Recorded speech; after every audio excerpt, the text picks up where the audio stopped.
The players from LMQ came from the Chinese professional league, so they have a ton of experience compared to a challenger team like us. 这个队整体实力都不错。 I guess we have to get past the early game first because that's one of our biggest flaws. 我们之前也比赛也跟他们交手过，他们中路的话可能是他们队里比较强的一个点。他们中期一些处理团战以及打得特别好。Ackerman has a really good Renekton, so we're gonna have to watch out for that. As long as we can control his Renekton and keep Vasilii down from killing everyone, I think this game is gonna be pretty easy. 比赛的目的当然是赢得比赛啊，我们是完全不希望输的，所以说我们会竭尽全力去赢得比赛。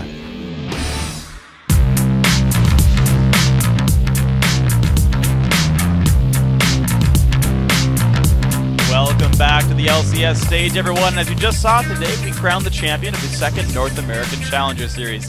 Hey guys, I'm David Freak Turley, and I'm here making history with Sam, Kobe, Hartman, Kensler. How's it feel to make history? This is my first time, Freak. Yeah. Right. People will remember this intro forever. Forever, guys. Plant it into your brains, post it on the YouTubes and everywhere. We've come a long way in our Challenger Series, and it's now almost time to complete our bracket. Let's take a look. After yesterday's 2-game sweep by Curse Academy to take 3rd place, today we'll take care of the last piece of unfinished business. LMQ and Cloud9 Tempest have fought their way through the quarterfinals, the semifinals, and tonight's it's the finals, at least until the Challenger playoffs that kick off next week. Those will be the real finals for the LCS qualifiers, and then that just keeps on going. So, and of course, to make it to the playoffs, you need to get Challenger points. Let's take a look at how those points stand heading into tonight's finals. LMQ has dominated the Challenger Series so far this spring. They're guaranteed at least 19 points, but if they can win their 2nd straight championship, they'll pull off the perfect 21. And while the top 2 teams are guaranteed first-round buys in next week's Challenger Series playoffs, the tie between Complexity Red and VVV Gaming will be decided by a 1-game playoff, with the winner facing Curse Academy and the loser taking on Complexity Black. And now that we know where the teams sit in the standings, let's get to the games. The best of 3 Challenger Series finals, LMQ versus Cloud9 Tempest.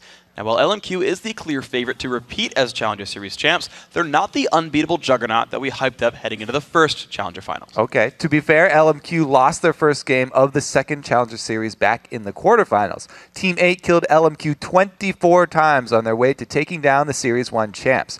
But after appearing mortal for a moment and dying 24 times, LMQ died only 23 times in their next 4 games combined. 2 straight wins against Team 8, and a 2-game sweep of VVV Gaming in the semifinals. Still, their team KDA of 5.36 heading into the finals is almost half of what it was heading into the first Spring Series finals. Yeah, however, LMQ has been helped by the performances of Moore at support and Ackerman in the top lane. Yeah, LMQ's Moore actually leads the team in KDA this time around. He's averaged 9.6 assists per game. And then there's Ackerman. The former godlike world finalist has the highest kill count on the team, and he's the catalyst for many of their victories, and the win in game number 2 against Team 8 specifically. Yeah. So while LMQ doesn't come in huge with numbers this time, not as big as last time, they definitely have a more balanced lineup this time around. And threats in every lane. Threats in every lane, definitely a pretty strong team overall. Now, lining up on the other side of the rift is Cloud9 Tempest, or as they were known heading into the spring promo tournament, the Walking Zed. After competing in the spring promo tournament, they came into the first series with a new name, Cloud9 Tempest, and the #1 seed. They were favored to make it to the finals of Spring Series 1, but got knocked out by Complexity Red. And though it took longer than they hoped, C9T has finally made it to the finals here, and they're looking to prove that they are actually the top team in the Challenger scene, and looking for one more shot at the LCS. This time around, Cloud9 Tempest had to fight their way out of the round of 10 if they wanted to make it to the quarterfinals. And in that round, they swallowed up the blue pill in under 30 minutes. Next up was Complexity Black in the quarterfinals, but neither team took to the rift as Complexity Black forfeited the match.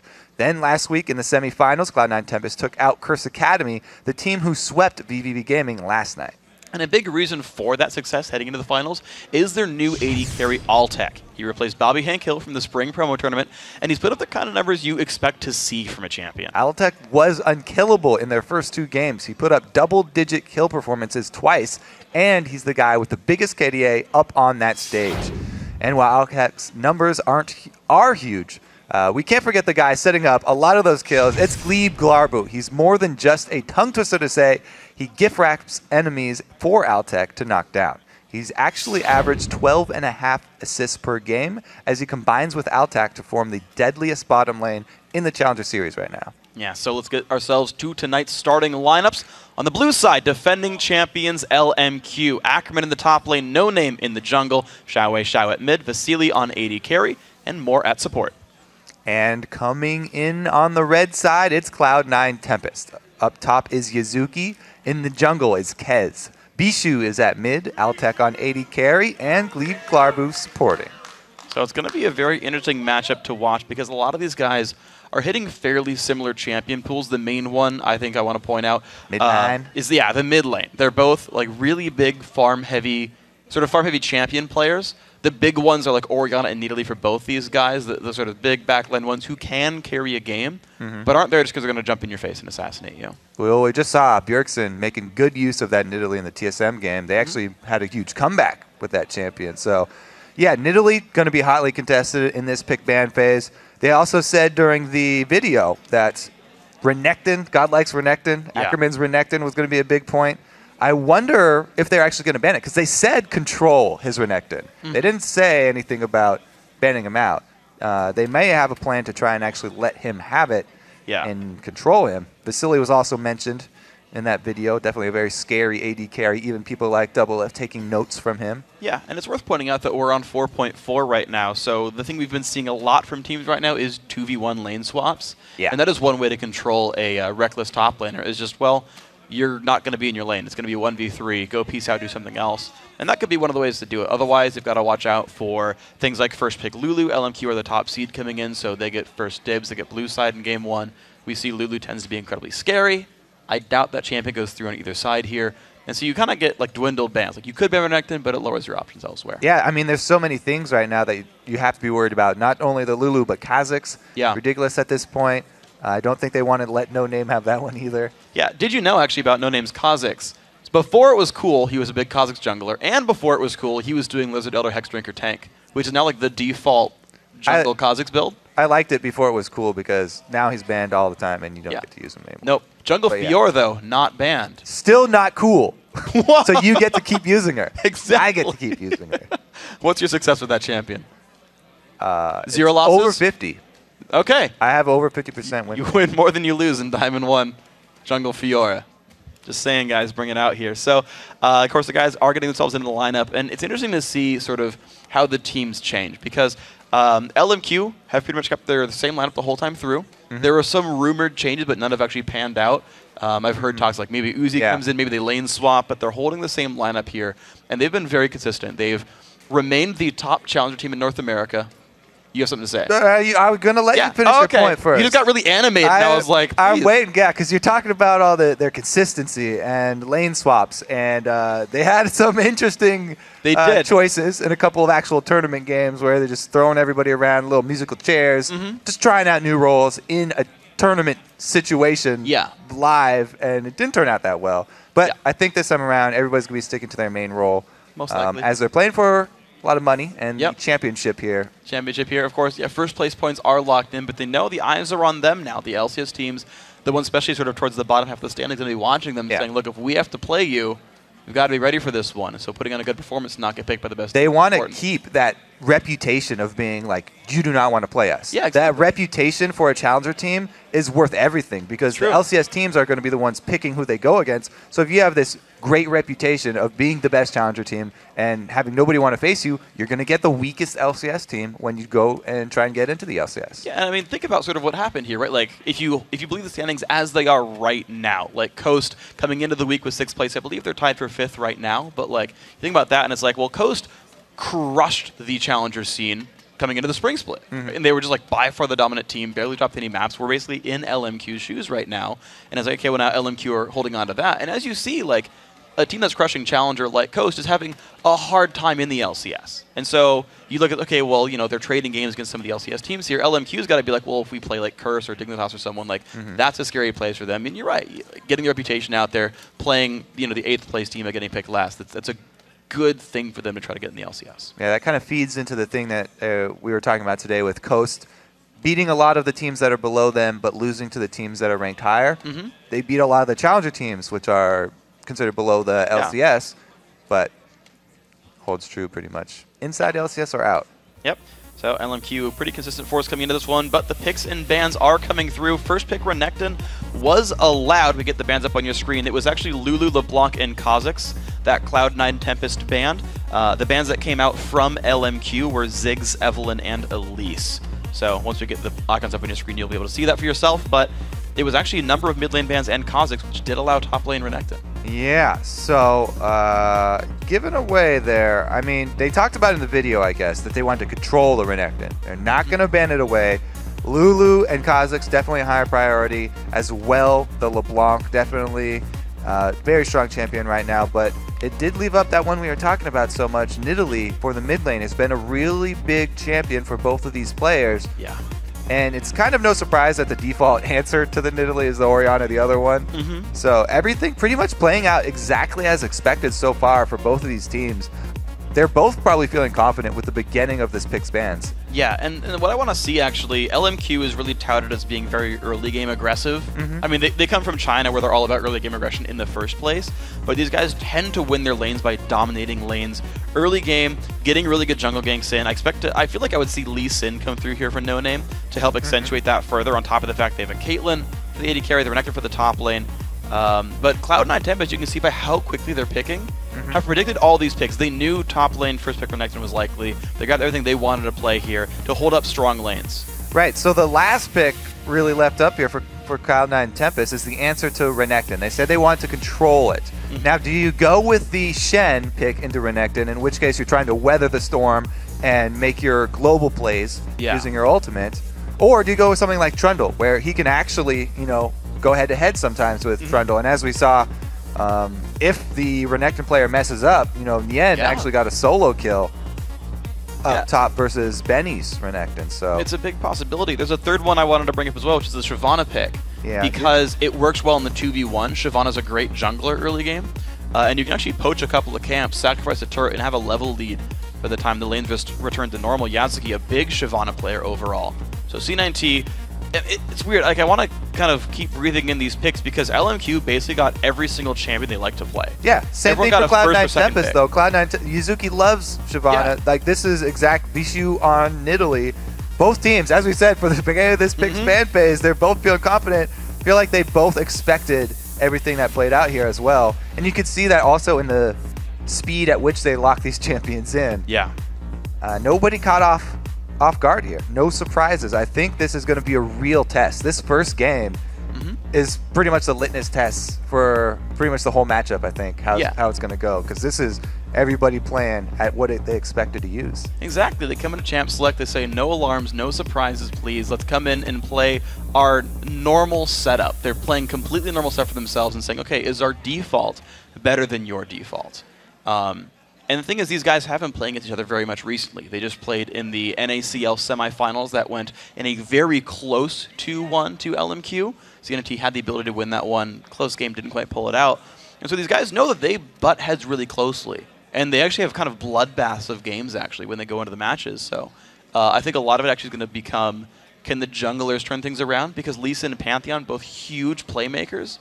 And you can get so many kills off of like some couple of good jungle ganks. Yeah, I'm really excited to see how the level 1 turns out, because how the level 1 plays out determines how the lanes are going to go too.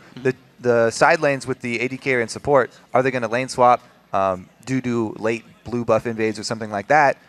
Those are really big parts of both these teams. Altec has been a top level solo queue player for years now. Yeah. He's one of these guys that was always mentioned in tandem with Pobelter, because they're both these underage guys that are so good at the game. Altec is basically the AD carry version of Pobelter.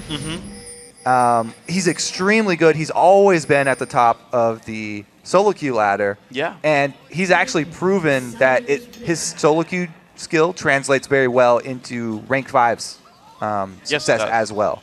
He's been exceptional so far in the Challenger Series. An amazing player right here on Lucian here for himself. And there it is. Ye old lane swap, late blue invade. You can see, like, it's weird. It's like this 4.3 sort of battle line setup for LMQ.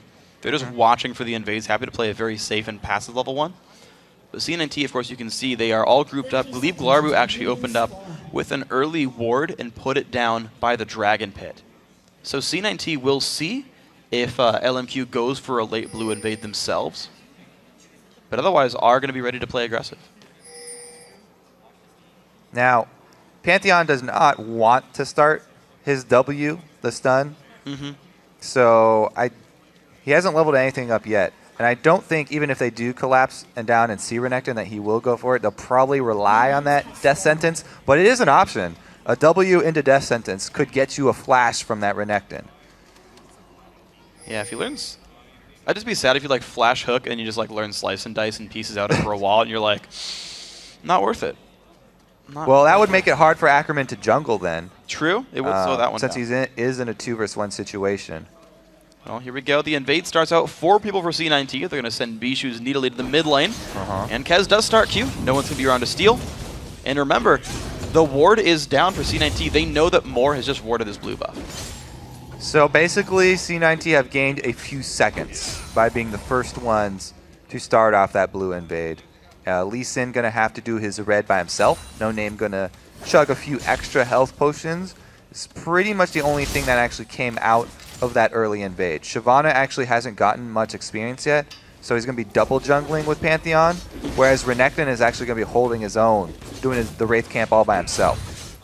We'll see how that actually pans out for Golden XP right here. The ward actually, the trinket ward I should say, from Moore actually went down into the wolf camp near the blue buff. So they will see that, they don't see NoName come into this one, they do see Moore coming to help. So I believe it's going to be an equal buff trade anyway between LMQ and C9T. Yeah, so the whole point of these things is not usually to get the 3 buff start, because that's very hard to pull off. Yeah. But they gain a few seconds advantage. As we said, he's a few steps ahead right now compared to his LMQ counterparts. So let's see where they move on after this one. Level 2 on both these mid laners. XiaoWeiXiao putting some decent damage back on. And Moore's waiting for this one. Yazuki did not hit level 2, sees them, says, okay, NoName's level 3, he's got the double buffs. They know the buff trade went down. I'm He's going to get away control of this turret. I'm really surprised Yazuki actually went to lane to watch this, because they're the ones that pulled the switch. He should be prepared to jungle right now. He's not getting anything done by watching this 3-man squad destroy his turret, whereas Ackerman went back to that Wraith camp. It's best camp for Renekton to do because it's very low damage compared to the other jungle camps, and he's got fine AoE. Shyvana, though, just waits around patiently for the minion line. They're going to get the turret kill kind of late here, so C9T initiating the lane swap, but of course with the changes in about 4.1 are very far behind in the turret race, and no one's going to defend turret number 2. LMQ getting a big push lead. Yazuki's still not getting experience. Yeah, he's level 1, Renekton level 2 already with a decent amount of gold stocked up here. So Yazuki taking pictures from the back line, but they are going to get the double turret trade, and it's 2-1 right now and in LMQ's favor, in part due to that reduction to, from champion damage on the top turrets. So I want to see what LMQ does next, because C9T has obviously kind of stopped trying to push the top lane. They've sent Pantheon away, they've sent Thresh away as well, but I want to know if LMQ is able to go for Dragon here or not. I find it very interesting as well that LMQ actually left that wave. They didn't push it all the way to the turret. So Yazuki could have frozen that wave very deep in C9 Tempest territory. But he actually AoE'd a bit. And now it will not be easy for him to freeze that. And it's going to eventually get out into the very dangerous territory, having 2 turrets down and no vision. Yeah.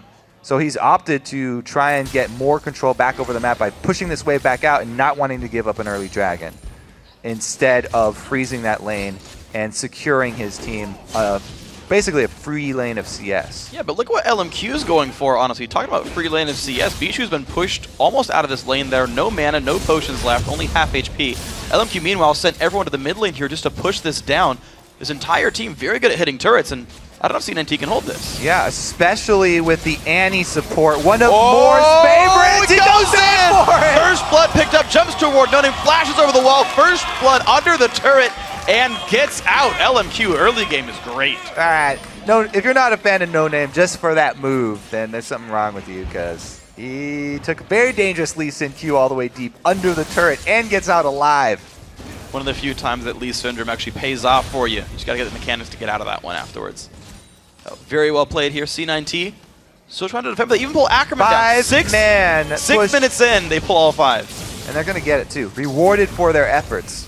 Yeah, absolutely. So look at this. Almost a 3,000 gold lead at 6 minutes and 15 seconds into the game.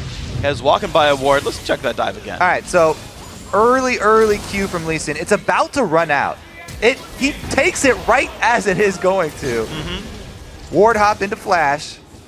It's just good moves. You know, he's able to take the dangerous Q.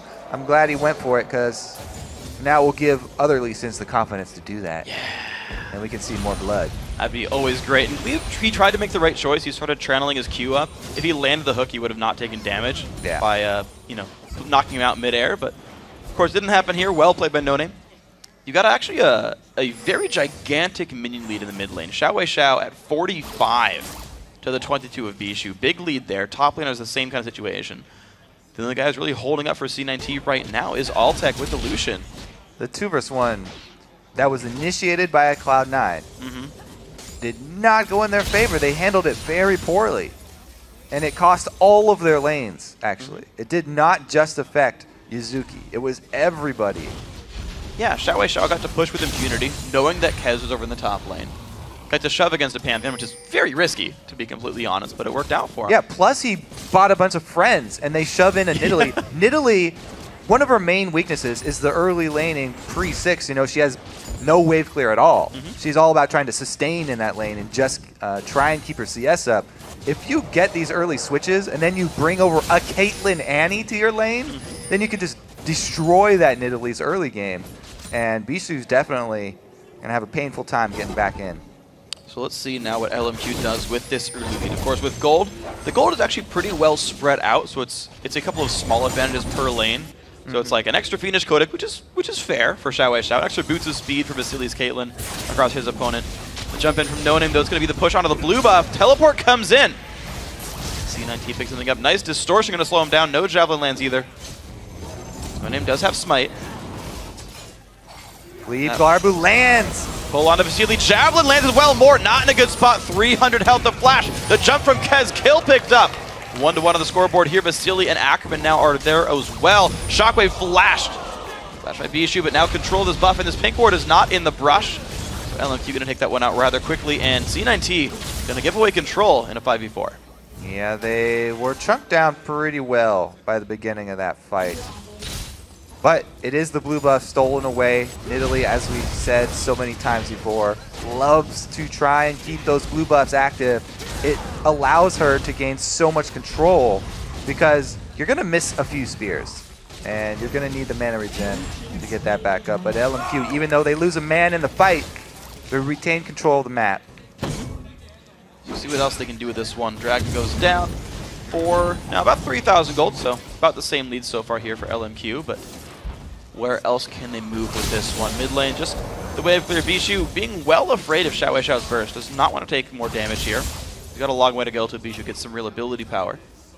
Yeah, and it's hard for him too. Bischu's having to use mana to get CS since he doesn't want to get further behind.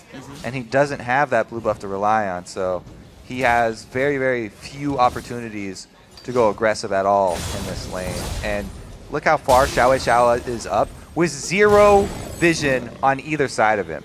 Completely unafraid. He's straight up the mid lane with no vision at all. I mean, I gotta point out, it's 10 minutes in and neither, well, actually, sorry, NoName is, but Kez is still not level 6. I typically see it around 7 minutes when the second spawn of buffs go down is around the level 6 mark for junglers. And we're still 3 minutes past that, and Kez is still behind. Nice rotation here from LMQ in the works, sending Caitlyn up top. Last remaining outer turret. They're also going to bring up a little Annie support. Yazuki's definitely in danger of being subject to tower dive, so he needs to get out of there.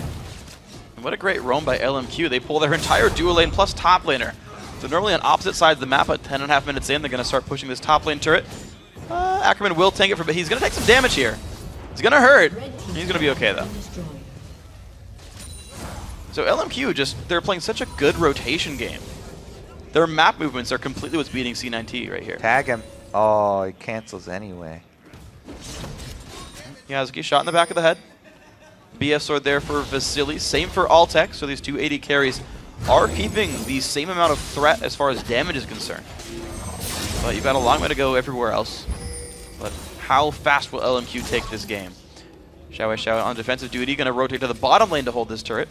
We have NoName to hold mid because they're still pushing top with the AD carry. I gotta say, it's really fun to see this team just move their elements on the map just around. Like, what's the most efficient place for Caitlyn to be? Which tower can we kill? Okay, we'll go top lane then. And just whoever's around takes the farm in the other lanes. And keep in mind that they are the ones reacting to the start, the 2v1 start. So, you know, those few seconds that I kept saying that Cloud9 had gained by being the initiators, they lost in the upcoming minutes of the game where they kind of floundered. Very interesting to see LMQ. Great controlled response to that. Ooh, big javelin. That is with like 45 bonus AP from items. It gets worse when a death cap comes through. So Vasilii gonna have to realize what those javelins feel like. Try to dodge it. Let's see. I'm very interested to see now how LMQ actually use this advantage and exert their vision control in the jungle. Which side are they going to choose? I think blue buff side is probably the best choice here for LMQ to... What? They've got the stun. Pantheon ult. Here comes the man drop. Do they have the fight? Great jump in. The shotgun's going to come through, going to stop Kez from doing much. And the burst comes down. 2 kills so far for LMQ. Can they get any more? There's the Timbers late in the fight. Gleebglarbu, 1 hit from dead. Altec not going to block it in time. And now Timbers putting the damage. The flash stun from Ackerman. The ball comes in. Down goes Altec. 4-0 in the fight for LMQ. This is a sub 13-minute game. Yeah. With a 6,000 gold lead. All right, so they started all off by getting Yazuki stunned up. That's the main tank at Half-Life when they start. Good Pantheon ultimate hits a lot of people, but XiaoWeiXiao is on point with his shockwave. Gets the front line peeled away from Vasilii, allowing Vasilii to continue to do damage for the remainder of the fight. And from then, they can just tower dive up to the inhibitor turret. What time was it? Like 16 minutes? Are we in this thing? 13 even. 13 minutes. 12:30. They're destroying Cloud9. I like that Altec actually turned back. He was like, you know what? That Caitlyn is going to hurt me a lot, and he actually unjuked it. Died anyway. So this goes to show you, you should just tank for your supports. You'll still die. Be a man about it, Altec. Save Gleeb. Yeah. This is ridiculous from LMQ. So, talking about that reputation they're trying to build. I think it's intact. Yeah, I'm scared of LMQ. I'm a little scared of them, too. I would not want to play them. They didn't have to get that. So I was talking about the ward coverage. I was like, oh, which side are they going to choose to set up ward coverage on so they can control? Doesn't matter. They don't even need wards. They can go wherever they want. They do take the blue buff away from Nidalee. That's going to be number 2 denied. They can easily time the every consecutive blue buff as well. Bischu will probably not get one this entire game for Nidalee, and LMQ are definitely on a warpath here. Oh, there's all the wards in the blue side. They got it. There you go. Got it covered. It is worth pointing out, LMQ actually has taken that blue buff every single time this game. Because with the swaps and everything early game, they actually got that one at 2.5 minutes in. And of course, with that, they kept the timers. They said, look, we're the aggressive team. We're winning our lanes. We have more gold. We have 2 turret kills on that side of the map as well. That's even less coverage for C9T. They just jumped into us and we killed all of them. That's cool. And then they just made sure to keep control here. Oh, God. Not in the best fight. Shotgun's going to land. One more Q will pick him up. XiaoWeiXiao with the solo kill. W's not going to land from Altec. Timbers comes down. Altec out now. Trying to get away. One more attack from Moore will do it. Not going to get it. It's going to go to NoName here. Oh, my God. Maybe another kill picked up there. 2-0. LMQ still on the chase. Yazuki kicked back into the team. Caitlyn ulti comes by. Another kill picked up. LMQ crushing. There's no other word for it. That was ridiculous. 3-man round. XiaoWeiXiao annihilates Gleebglarbu. That's ridiculous. Now they're going to get another turret here. All right, Dragon's up. They don't care. So early in the game, Dragon's not worth very much at all. They're going to have to get more control of the map here. Well, it's going to be the minions dying down. Turret number 2 in the top lane goes out, which means all 6 turrets outside of the base done by 15.5 minutes. All right, let's take another look at this. Half his life in the command, attack, command, dissonance, then shockwave, 1 more command attack, and he's done. That was XiaoWeiXiao. Focus. Oh no, there's 3 people around me. It's okay. Moore and NoName are coming right in to save me. That's 4 members of Cloud9 just destroyed right there. So, where do you think Gleebglarbu's name come from? Because I was thinking, that's kind of like the gargling noise that he makes when he dies, right there. Is he a dying Murloc? Yeah, Murloc. Okay, well, there you go. Then yes, I completely agree.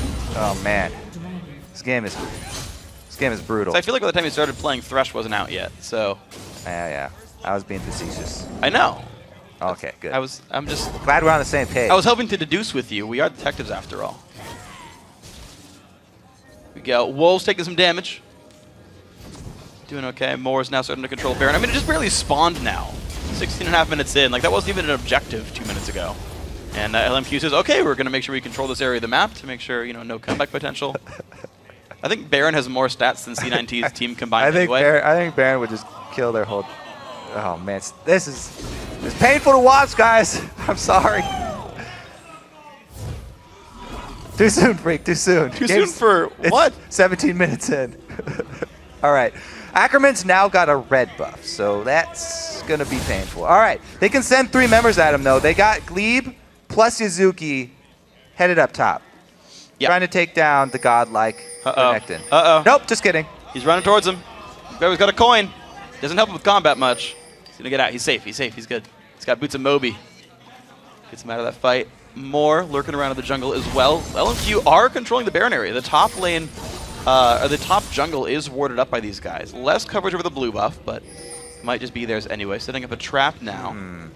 Baron baits at 1730. Don't think I've ever seen that in my life. It might work, though. Kez keeps the ward. Oh, he's getting pretty close to danger. The jump, the Tibbers comes out. Kez not going to go anywhere. NoName saves the Q to steal the kill. Or secure it, as you might go. And LMQ, they're on top of ward.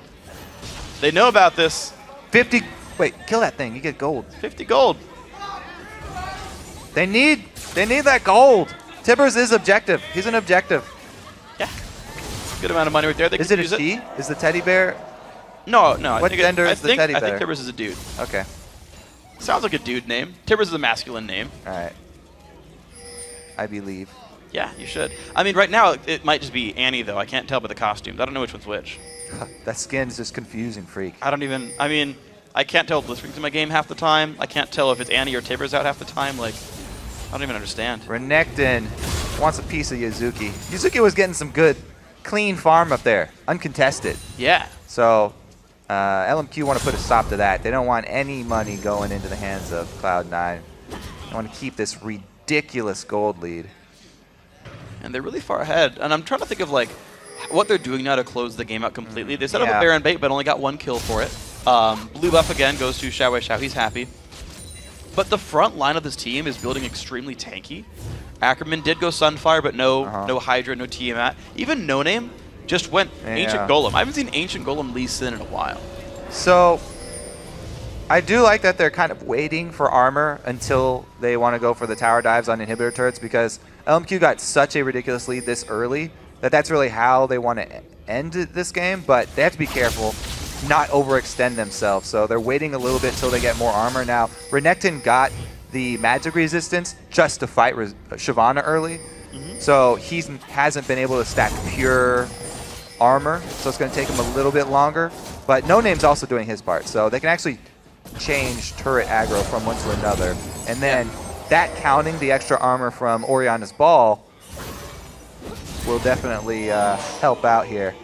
All right, so there's always a chance. They got Nidalee on their team. Yeah? They have Nidalee. Yes, multiple spears. Yeah! NoName down to about 3/4 as well, and that's just Athene's sword shoes. Like, Bischu has 1 completed item. They're going to test the Reddit theory that Nidalee is truly OP now. Can Nidalee bring a team back from a, what was it? It was 13 minutes and they had 11K gold lead? Was something like that. It was really close to that. Well, we're 20 minutes in. It is more than 11,000 right now. NoName kills a ward, because why not? Pink ward control there for LMQ. And I just got to say, if you guys are trying to do Baron, put a pink ward in the Baron pit. Don't rely on a sweeper, because then it guarantees that you're not going to like miss a ward.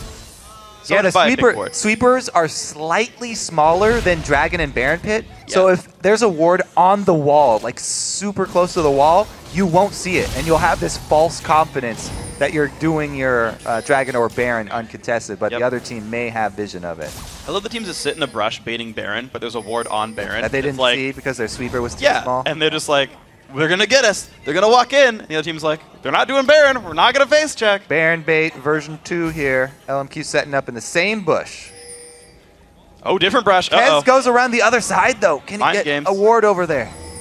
No, not close enough. No. C9T going to play defensively. The cool thing for them is they can face check brushes with javelins. And it'll probably hit somebody. Oh, there's a ward. Ooh, nice dodge. So we talked about Yazuki getting uncontested farm before. He's slowly grabbing up some gold there.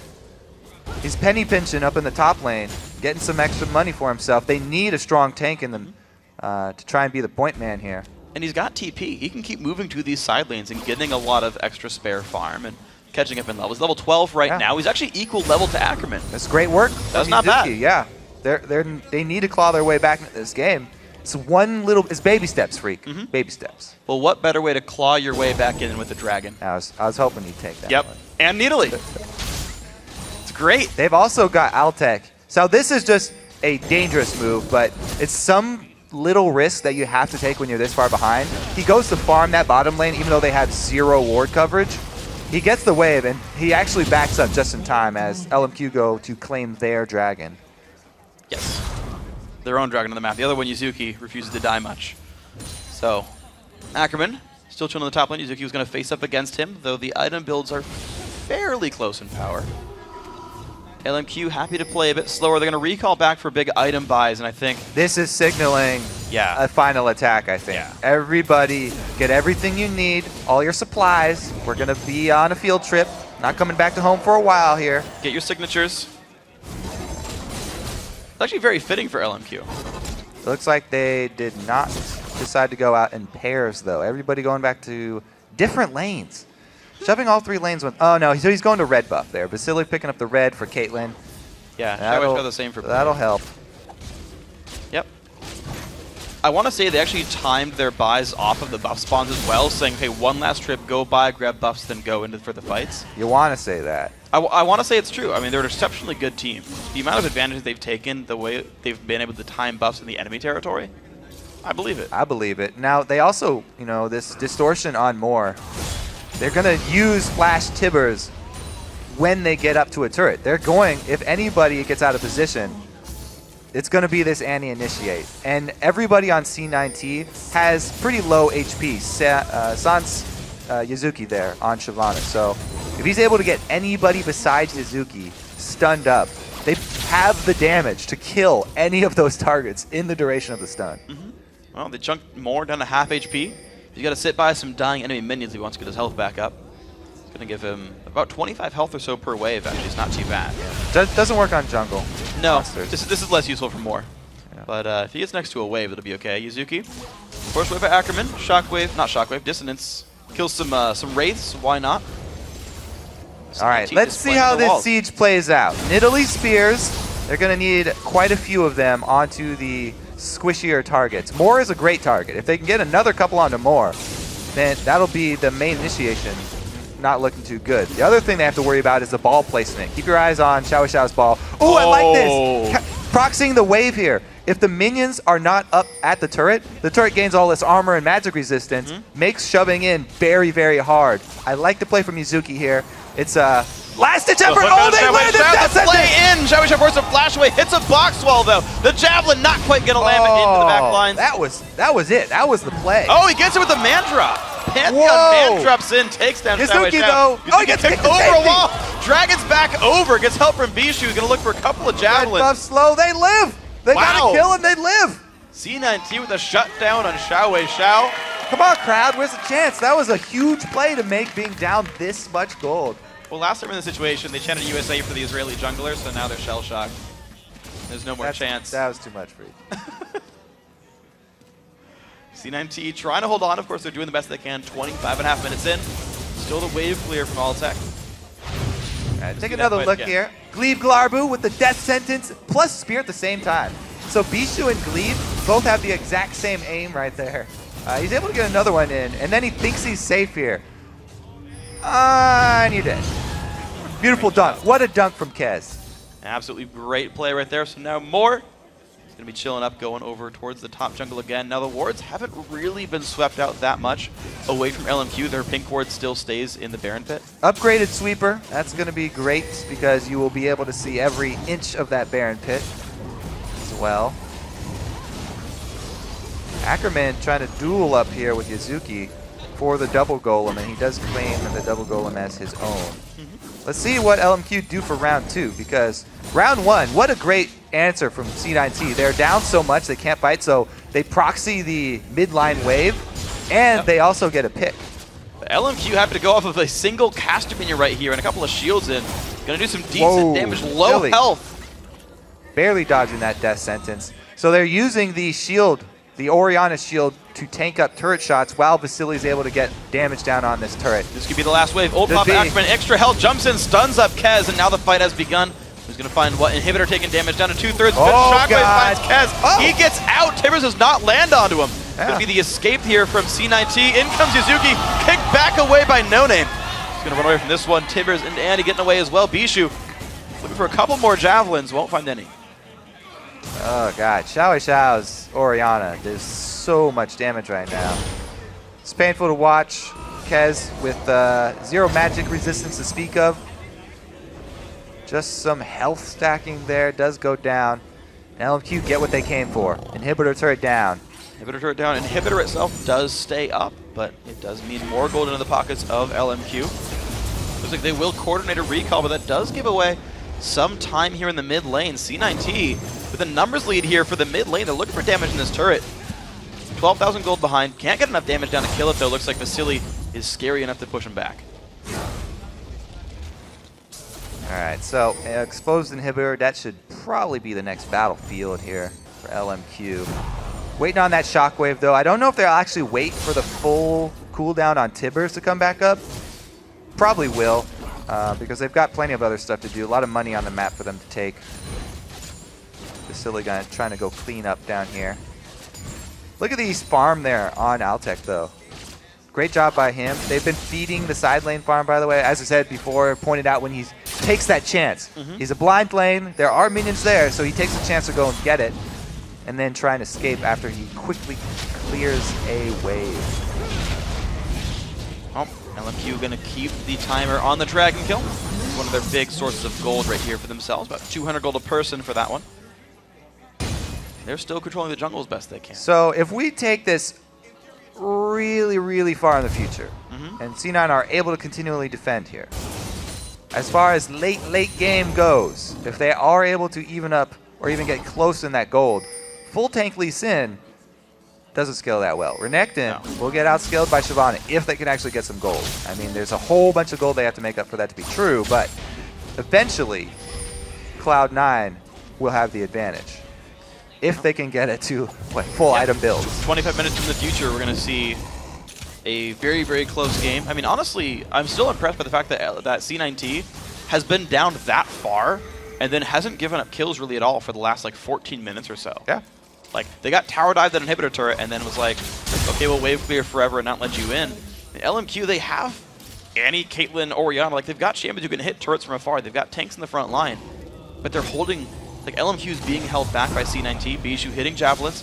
Fast Void Staff comes out. Finds some damage again onto NoName. And we'll see. I mean, Yazuki also getting around the map with teleport is helping. It's creating pressure in areas that's hard for LMQ to get to and then return to the siege. He wants to do the same thing here. Cut off the minion line so that it won't get up to the Nexus turrets and it won't reduce that armor and magic resistance. Yeah. Inhibitor, though, it looks like they may be giving up the inhibitor. He's coming around from the flank, though. If he can get high priority... Hook onto Vasilii, going to flash away. That doesn't want to jump in for the shockwave. Going to be some damage. Box popped out by Gleebglarbu. He's going to get away from this fight, though, still. Now we have 5v4. Health bars are good for LMQ. Inhibitor in the mid lane goes down. That's created the pressure. They're going to back off right now. Shyvana's still waiting in the wings. Hasn't found her way into the fight. The flash, the initiate doesn't quite land. Good dodge from Altec. The reflexes are great. Quick fingers there. Altec and Bischu getting out of that one. Tibbers down again without stunning someone. And the flash and the Talisman of Ascension for more, but they're going to rotate top lane right now.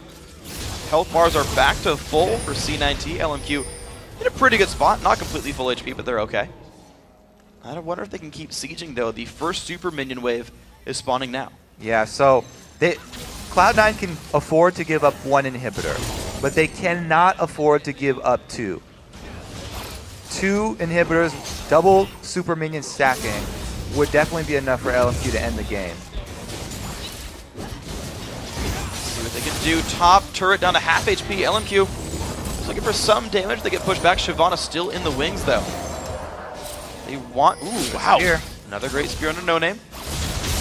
Shyvana again, trying to circle around back. Cut off that minion line. He's cutting down the supplies for the army, so they can't get up toward the inhibitor. The siege is working kind of in inverse here. Uh-oh, though. Now he's sandwiched.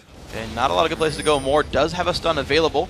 And he could stop the teleport if he wanted to. Yazuki. Yeah, he's toast here. Trying to get away. Goes for some damage onto Moore, but he's in the middle of an entire enemy team. Kicked into the wall. Will he go for the Dragon Form? Will he waste the cooldown? He does go for it there. Getting stunned up very heavily. Will he flash the wall? He's not going to even try. Knew he was done for, so down goes Yazuki.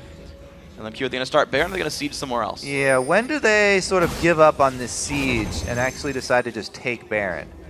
Looks like the call was just canceled because NoName wants to go back. I don't know, that seems like a pretty good time that they probably could have pulled the trigger. Even though NoName's that low, they don't need him to tank it. They just need his smite there. They decided to play it pretty safe though. Whenever you're against Pantheon, I know that feel when Pantheon comes in with a Grand Skyfall and steals your Baron away. What's the target damage? Like 650 at rank 2? I know it's 1,000 in the bullseye at the final rank. Yeah. I think it is. So Altec again, you know, he's taking those small chances. Yeah. It's worth pointing out, and he's heavily out-CSing Vasilii. Now, to be fair, a lot of that farm's going to XiaoWeiXiao on the LMQ lineup, but 280 CS, almost 3 completed items. LMQ starting Baron, though no one even on this side of the map. The ward control lasted long enough that LMQ knew that no one was around. It's going to be a no-contest Baron here, picked up 3250 into the game. We'll see what they do with this with the crash recalls, new items. Turned it by again. They were just at... Oh, completed Zanya's for XiaoWeiXiao. Another BF sword for Vasilii. And a third item, Ravenous Hydra for Ackerman as well. He went Cowl into Sunfire Cape into Banshees, then went Tiamat Hydra here. So he has added damage to his build later on to this one. Yeah, once he's got both magic resist and armor, adding in the extra lifesteal, a lot of HP that he'll gain over the duration of a fight that will be assisted by those defensive stats he already has. Now, have they waited long enough for this inhibitor to come back? I think the notification will come pretty soon. Yeah, I think we've got a wave or two left of super minions, but you only get so many.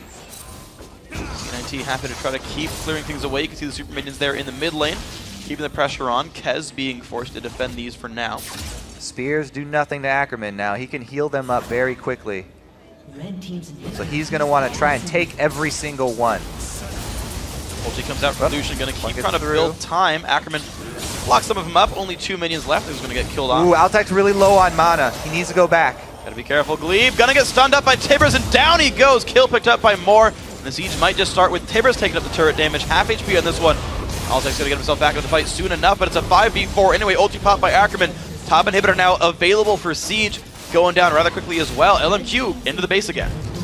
All right, yeah, double inhibitors going down. That should be double stacked super minions who will buff each other up, and should be the answer that LMQ were looking for to try and end this game. Though Zaz, to Cloud9's credit, gone to 35 minutes after that devastating early game. Yeah, they've been stuck in their base for 20 of them, and you know, aren't bleeding many kills, but it's just so hard to play from this far back. LMQ doing an amazing job getting ahead early game. Taking the time to close it out afterwards, continually controlling Dragon. Each time they die within maybe 30 seconds of respawning. And I think after one last recall, if they even want to, could close the game with the next push. Yeah, they're calling everybody up. Going for the trifecta, 3 inhibitors in their sights. Bischu pretty low on mana as well. They need Altec to have a good mana pool because they need him to wave clear. The thing for Bischu is they need those extra damage from spears, but he's almost out now. Trying to get rid of a couple more minions. More there in the front line. Hook's going to land, unfortunately, onto a minion. LMQ pushing this turret down. One shot from dead. Down it goes. So he takes a javelin on the way out, though. Got a lifesteal back up. Oh! Wow. They got to be real careful.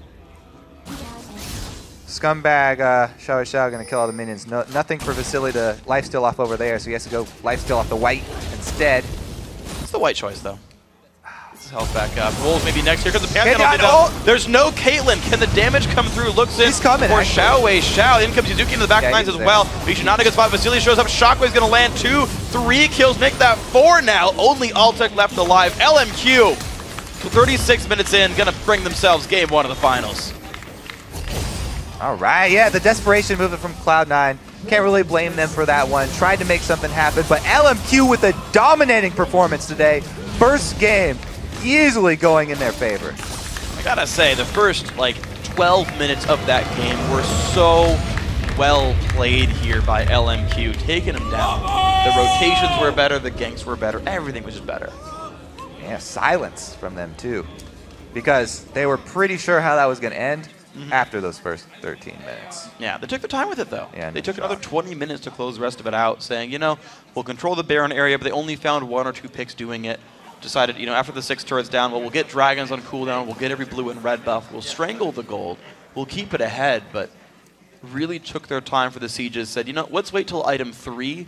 When that one comes through, then we'll try to actually tower dive. Just, very methodical end of the game. There were some interesting stall tactics from Cloud9's side, like the Shyvana cutting off their supply line of minions. Yeah. But definitely wasn't enough. I mean, they got one good pick as well over the wall. It's pretty much all the highlights that you can say for Cloud9. Yeah, it's all the highlights. I mean, when you're that far behind in gold, you still have to actually fight them in order to get kills. You can throw javelins, but that's only half a health bar in the first place anyway. So when you actually got to go fight them in the face, and LMQ, honestly, they stopped the laning phase so early on. Top lane at 9 minutes in, they're like, yeah, the dual lane plus Renekton, they're going to go siege a turret. And then Orianna's going to go bot lane to hold the wave in the meantime. And every single time they're going as a group of 4, group of 5, taking things as a team, never being kind of out by themselves. Yeah, completely agree. LMQ look very scary. Yeah, they do. So I think it's pretty much the same story that we keep on talking about. All these LCS teams are trying to get away from that last spot where you don't get to choose your team, because the team is going to be LMQ. Nobody's choosing them. Yeah, they're looking incredibly strong. We'll see if they can do it again and make it a 2-0, guys. We're 1 game closer to crowning the 2nd Challenger Series champion. But before we go, gotta take a quick break. But never fear, Cloud9, Tempest, and LMQ will return to the Rift right after this.